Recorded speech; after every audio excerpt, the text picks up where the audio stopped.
Midi 14h, Sud Radio, la France dans tous ses états, le fait du jour. Dernière étape à l'Assemblée nationale avant un probable vote définitif le 15 juillet. L'Assemblée nationale a une nouvelle fois adopté mardi à une large majorité la création d'un droit à l'aide à mourir. On fait le point avec le député modem d'Eure-et-Loir, Philippe Vigier, également rapporteur général de la proposition de loi sur la fin de vie. Bonjour monsieur le député. Bonjour. Bonjour Philippe Vigier, merci d'être en direct aujourd'hui sur Sud Radio pour parler de ce douloureux et épineux problème politique. Je disais en titre que la loi sur la fin de vie vire à la fracture nationale. Il y a des divergences d'interprétation. Doit-on avoir peur de l'euthanasie? C'est le terme qui est interdit. Pour autant, vous êtes rapporteur général de la proposition de loi. Je vois bien que vous avez pris en compte tous les enjeux éthiques, moraux, de bioéthique qui concernent cette situation. Par rapport à la loi Leonetti, Philippe Vigier, c'est une évolution nécessaire, c'est une évolution raisonnable, la proposition de loi? Écoutez, par rapport à la loi Leonetti, ça n'est pas du tout la même loi. La loi Leonetti, c'est quoi? Ce sont les soins palliatifs qui permettent à des patients qui sont dans des situations particulières de bénéficier d'une sédation profonde et continue jusqu'à la mort. Très bien. Là, dans la loi sur la fin de vie, c'est le malade qui peut demander l'aide à mourir, mais dans des conditions très particulières, avoir un pronostic engagé, avoir un phénomène irréversible, c'est-à-dire qu'en fait tous les traitements ne fonctionnent pas, il y a des critères cumulatifs d'accès, c'est qu'en fait il n'y a pas d'enfants, il n'y a pas d'handicapés, il n'y a pas de personnes qui ne soient pas françaises, et on a surtout des critères médicaux, une procédure de collégialité qui a été mise en place, la demande du patient jusqu'à la dernière injection, jusqu'à la dernière demande, et l'injection ensuite. À la différence de la loi Claes-Leonetti, le patient peut ne pas être conscient et avoir donné des directives anticipées, comme dans la loi Claes-Leonetti. Là, il n'y en a pas sur le texte sur la fin de vie. On a voulu que la demande du patient soit au cœur du dispositif. C'est quelques centaines de personnes qui seront concernées, qui sont dans une impasse thérapeutique totale, pour lesquelles la vie n'est plus rien. Est-ce que cette loi nie les valeurs fondamentales, j'allais dire des droits de l'homme? Est-ce qu'elle n'est pas conforme à l'humanisme de la France? Vous qui êtes plutôt d'obédience démocrate chrétienne, est-ce qu'elle peut choquer des chrétiens? Ou au contraire, vous pouvez nous assurer que ces éléments essentiels ont été respectés dans la proposition de loi? D'abord, c'est une loi, évidemment, à laquelle certains sont opposés frontalement, mais les mêmes, je tiens à le dire, dans le débat parlementaire, Perico-Légas, regardez les députés républicains qui étaient les premiers très opposés à ce texte-là, oui, donc nous avons mis sur la fin de vie, ce sont les mêmes qui n'avaient pas voté la loi Claes-Leonetti. Et ceux-là, si vous voulez, considèrent que quelque part, il n'y a pas d'humanité, de fraternité. Bien au contraire. C'est un droit en plus, ça n'est pas un droit obligatoire, c'est le patient qui décide. La clause de conscience des médecins est respectée, et ce sont encore des cas dans lesquels on sait qu'on est au bout du chemin et que malheureusement, la vie n'est plus pour eux, qu'il n'y a plus de souffle de vie. L'image qu'ils renvoient d'eux-mêmes vis-à-vis de leurs proches, vous l'avez vu d'eux-mêmes, est tellement dégradée. On a vu aussi que l'auto-administration soit la base, c'est-à-dire qu'en fait, c'est le patient public qui est décideur, qui s'auto-administre le produit, sauf lorsque il est dans la capacité physique.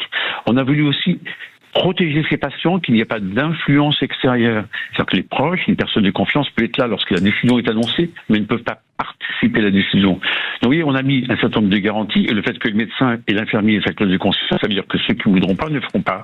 Donc je crois qu'on a mis le maximum de garde-fous. Ça n'est pas une loi belge, ça n'est pas une loi suisse, ça n'est pas une loi hollandaise ou canadienne, c'est une loi française, une loi d'exception, mais il y avait, si je peux me permettre, quelque part, un trou dans la raquette. Il y a des patients qui ne rentraient plus dans la possibilité d'avoir des soins palliatifs et qui les amenaient jusqu'au décès, parce que malheureusement, ça ne répondait pas à toutes les situations. Et mieux encore, on a même fait en sorte que dans le texte, on propose aux patients le soin palliatif. C'est eux, une fois de plus, qui décident s'ils en veulent ou s'ils n'en veulent pas. Donc, on a essayé de s'entourer du maximum des précautions. Et puis, vous avez prononcé le mot euthanasie, et vous qui êtes féru d'histoire, chacun le sait. Oui, Philippe Vigier, Annie Genevard, oui, ministre de l'Agriculture, quand même figure des LR, même si elle est un petit peu en retrait, a dit « je suis contre l'euthanasie ». Mais est-ce qu'il s'agit bien d'euthanasie dans cette proposition de loi? Mais il ne s'agit pas d'euthanasie. D'abord, le mot euthanasie, vous savez, vous connaissez la racine grecque. Oui. Ça veut dire une mort douce. Une mort lente et douce. Tout à fait. Donc, ça n'est pas du tout dans ce contexte-là. Et on sait que ce mot a été souillé par l'histoire, notamment Hitler, avec les T4, qui ont fait en sorte qu'on a exterminé, notamment ces handicapés, dans des conditions absolument folles. Les mots, vous savez, le titre a été choisi de façon très claire, très transparente. Aide à mourir. On aide quelqu'un à mourir. On prononce le mot mort, comme d'ailleurs dans la sédation profonde et continue. Vous savez, dans la sédation profonde et continue, que se passe-t-il? On ne nourrit plus le patient, on ne lui apporte plus d'apport hydrique, donc d'eau, et donc les organes s'arrêtent. Donc aussi, ça conduit à la mort. Et il faut bien comprendre que les personnes auxquelles on s'adresse là sont des personnes qui sont d'une impasse thérapeutique totale, ou peut-être une maladie dégénérative comme la maladie de Charcot de votre confrère, journaliste des sports que vous connaissez tous. Bref, je crois que c'est une loi d'humanité. Donc ce mot-là est galvaudé, l'euthanasie. On ne peut plus l'utiliser. Et en plus, ça n'est pas un suicide. Un suicide, la personne est seule et malheureusement décide de se supprimer. Alors que là, il y a un environnement médical. Non, ça n'est pas un soin, mais c'est un accompagnement médical pour faire en sorte que ceux qui n'ont plus d'espoir de pouvoir un jour retrouver quelques lueurs de vie et de bonheur, parce qu'on est dans un processus irréversible. Et puis je voudrais rajouter une chose. Les Français sont très majoritairement favorables à cela. Ou alors qu'est-ce qui se passe? Les riches, ils vont en Belgique, ils vont en Suisse, ou ils vont ailleurs. Non, ils sont favorables à ça. Il y a eu une convention citoyenne qui a été voulue par le président de la République avec plus de 180 personnes, qui a émis des recommandations. La Haute Autorité de Santé a fait des recommandations. Le Comité consultatif national d'éthique a fait des recommandations. Le Conseil d'État a été saisi. Bref, on s'est entouré du maximum de garanties. Donc les valeurs de la République sont préservées, les valeurs de la France sont préservées. Pour vous en tant qu'élu du peuple, et vous avez une expérience politique ancienne, c'était nécessaire d'en arriver là maintenant parce que jusqu'à présent, quel était le problème? Vous avez dit on allait à l'étranger. Est-ce que c'est un progrès social et c'est un progrès politique pour vous, Philippe Vigier? C'est un progrès social, politique et même pour les soignants parce qu'il y a des choses qui se passaient sous le manteau. Il y a des médecins, des soignants qui pratiquaient quelque part l'aide à mourir sans que tout cela soit couvert par les procédures juridiques. On a tout encadré. Oui, c'est un progrès social, c'est une loi en plus, c'est une grande loi sociétale. Et vous savez, dans ces pays, Perico-Légas, lorsque l'avortement, grâce à Simone Veil, a été porté dans les années 75, à l'époque, la droite spécialisée n'en voulait pas. Et le mariage pour tous également. Lorsque la progression médicalement assistée, il y a quelques années, a été mise en place, c'est la même chose. Lorsque le mariage pour tous a été mis en place, c'est la même chose. D'ailleurs, regardez M. Retailleau, il dit on va faire un référendum. Alors, attendez, qu'il fasse un référendum et il verra le jugement des Français. Je dis, vous voyez, à quelques mois de la présidentielle, je suis prêt à votre antenne à dire que pas un seul homme politique ou femme politique qui demain sera président de la République reviendra en arrière sur cette loi. Vous dites que ça va dans le sens de l'histoire. Pour autant, vous êtes rapporteur général de cette proposition-là. Vous êtes donc au sein de l'Assemblée nationale. Il va y avoir une cohésion assez large des députés au-delà des clivages partisans, où elle va passer difficilement. Dans la mesure où le Sénat l'a refusé. Le Sénat a refusé, le texte est revenu au Sénat hier. On sait très bien que de toute façon, que malheureusement c'est une impasse au Sénat parce qu'ils veulent entendre parler de rien du tout. Malheureusement, je regrette cette position sénatoriale très fermée. Mais écoutez, c'est ainsi. Elle va revenir, donc ce texte va revenir comme c'était dit tout à l'heure dans l'annonce de l'émission, le 15 juillet prochain pour une lecture définitive de l'Assemblée nationale, mais sur le texte que l'on connaît, parce que sur le texte que nous avons voté maintenant mardi dernier, donc avant-hier. Et donc vous dire que je suis persuadé que ça passera de façon transpartisane. La gauche vote très largement et quasi unanimement. Le parti centriste auquel j'appartiens vote majoritairement, mais c'est pas une majorité très large.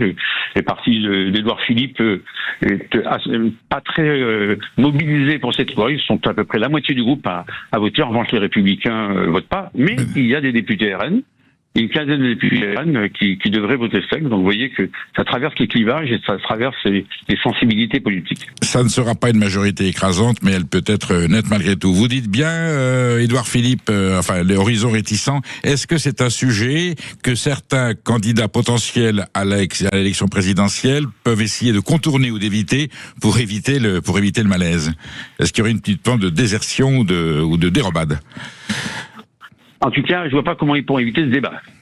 Comme je l'ai rappelé tout à l'heure, il y a eu une convention citoyenne, il y a eu depuis 5 ans, parce qu'il faut bien dire, j'ai lu chez vos confrères du Figaro que ce débat était bâclé, mais c'est pas vrai. Ça fait 5 ans qu'on est sur ce texte. 3 propositions de loi. La première en 2021, j'étais président de groupe à l'Assemblée, on avait fait ça avec Olivier Falorni, qui a fait un boulot absolument formidable, et sans qui nous ne serions pas là. 5 ans d'audition, 5 ans de consultation, d'écoute, de visite de tous les services. Après la fin de vie, personne ne sait évidemment comment il terminera sa vie, mais moi ce qui me conduit dans ce texte, c'est quoi? C'est évidemment mon expérience de soignant, mais c'est surtout l'humanisme, de l'humanité, d'apporter un peu de bienveillance pour ceux qui demandent à partir parce qu'ils n'en peuvent plus, parce qu'ils sont au bout du chemin, qui ont tellement souffert avec des douleurs réfractaires, où la médecine ne peut pas tout. Elle ne peut pas tout pour tout.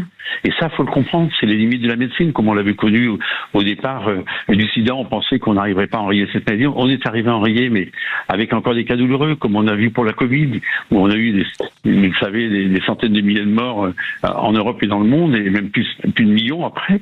Eh bien, ça veut dire que quelque part, la médecine, eh bien, ça n'est pas automatique, la réponse. Et donc, c'est une vraie question sociétale, et je vois pas comment on pourra l'écarter dans le débat présidentiel. Philippe Vigier, une fois que cette loi sera votée, elle le sera probablement, on peut considérer que cette étape franchie, le débat est clos, ou est-ce qu'il y a encore une étape à franchir pour améliorer, ou déjà là, quelque chose d'énorme, quelque chose de considérable aura été acquis?